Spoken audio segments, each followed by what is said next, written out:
The German invasion of France during World War II was seen very much like a swift, unexpected strike against Germany's main continental opponent.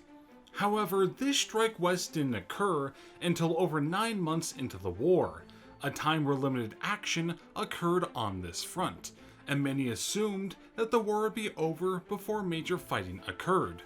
This time period was given a name, and is a vital piece of World War II history that tends to be forgotten, but not today. In this video, we'll be looking at the so-called Phony War.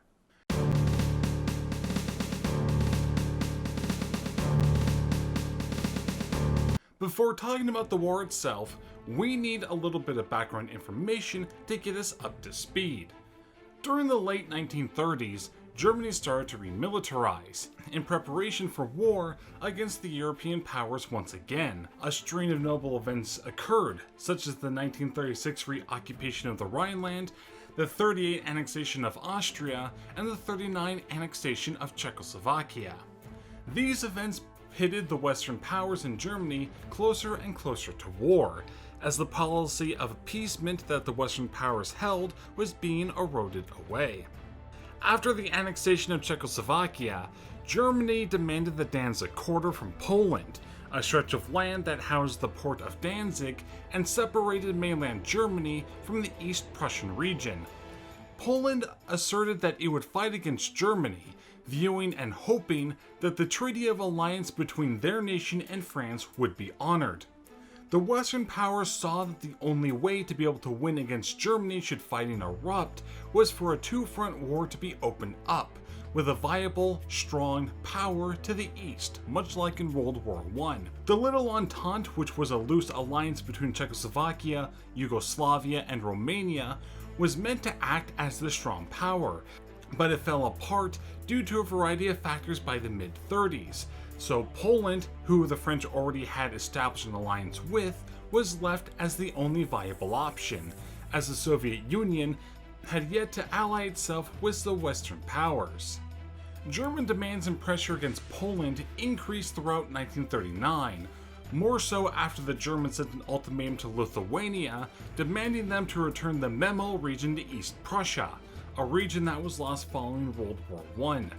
The Western powers now largely forewent the path of appeasement, even though British Premier Neville Chamberlain still viewed appeasement as the main path forward.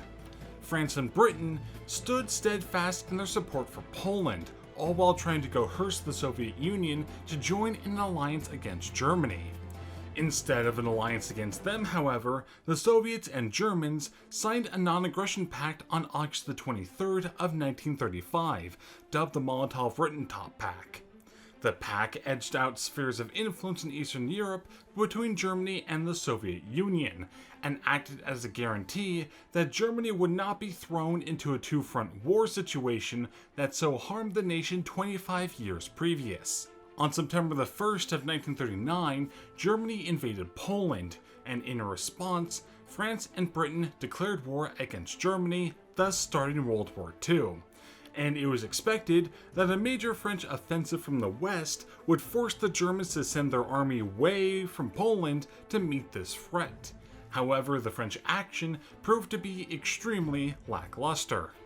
On September the 7th, the French launched the Saar Offensive with roughly 40 divisions. This included 400 tanks and 4,700 artillery pieces. Facing them was 23 understrength divisions of the German army, who only had around 100 artillery pieces at their disposal. The French mobilization that started on August the 26th was met with horrible delays, largely suffering from the ineffective mobilization structure that the French had yet to correct from World War I. The French invasion in Germany started on September the 7th along the 20-mile line from the southern Luxembourgian border. The 11 French divisions advanced roughly 5 miles into German territory to minimal resistance, capturing a dozen or so towns and villages along the way. Small gains were made on the 12th, and following the complete occupation of the Verdant Forest, all French advances halt, just a short distance from the German Siegfried Line. The Siegfried Line was a defensive network similar to the French Maginot Line or the Finnish Mannerheim Line. This line was meant to act as a network to prevent French advance. With the fall of Poland on the 21st of September, the French troops were ordered back to the Maginot Line, as the bulk of German troops would now be coming to the west. Many of the generals on the field protested this move, as they saw the loss of life as utterly wasted and a quick defeat possible if they were just allowed to go forward. French covering forces held the territory until late October, when the German army, reinforced by the men from the Polish campaign, pushed them out with light casualties.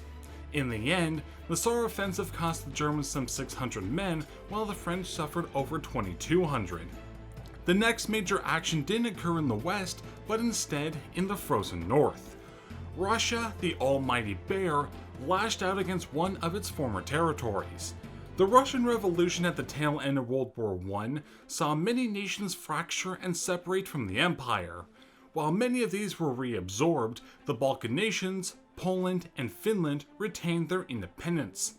This the Soviets aimed to correct.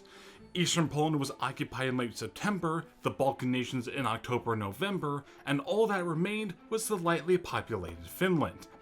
On paper, it would have been an extremely easy task for the Soviets, as the Finns were outmanned over 10-1, out-equipped, out-supplied, and outside of the Scandinavian nations had no hope for allies. With this, they were confident in waging what would be titled the Winter War. The result was a very, very Pyrrhic victory for the Russians, and their goal of annexation of the Finnish nation went up in a blaze of gunfire and national embarrassment. But this war had worried the Western Allies, and in early 1940, they pledged upwards of 50,000 men to assist the Finnish army against the Soviets. This offer wasn't so much an attempt to help the Finnish, but to use the ongoing conflict as a way to block a critical component of the German war machine, Swedish Iron Ore. The Germans for the whole war were largely dependent on the high-grade iron ore, and the Norwegian port of Narvik was the only location for many months of the year that the ore was shipped from. If the Allies could take control of Narvik and the iron ore mines in Sweden before the Germans could mount an effective defense, it heavily crippled war-making production. By late February of 1940, the question wouldn't be if Scandinavian neutrality would be broken, but instead, when. On April the 9th, Germany launched Operation Weserübung, invading Denmark and Norway.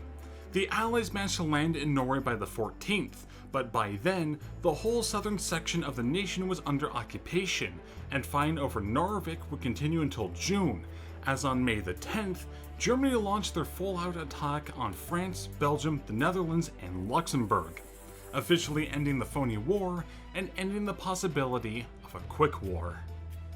I hope you enjoyed the video about one of the lesser-known aspects of World War II. If you have any topics that you would like me to cover in the future, say so down in the comments below. And if you'd like to assist the channel in growing, think about supporting me on my Patreon page. Links will be down in the description below, and I hope to catch you guys next time.